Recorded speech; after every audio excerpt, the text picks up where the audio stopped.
Is your Infiniti G35 key fob not working? First, let's diagnose the problem. The most common cause is a dead battery.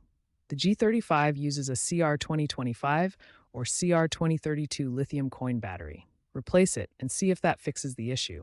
If not, the intelligent key may need a reset or relearn. These older systems are prone to failure rates of 12% per year due to component aging, so acting fast is important. A battery replacement will solve most issues and is the best first step. If a new battery doesn't solve the problem, try an intelligent key reset.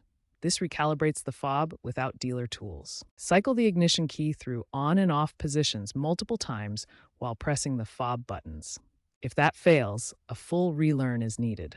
This reprograms the key to the car's immobilizer by inserting the key into the ignition and performing a sequence of actions, often requiring a working secondary key. Remember to disconnect the battery before any internal fob repairs to avoid short circuits.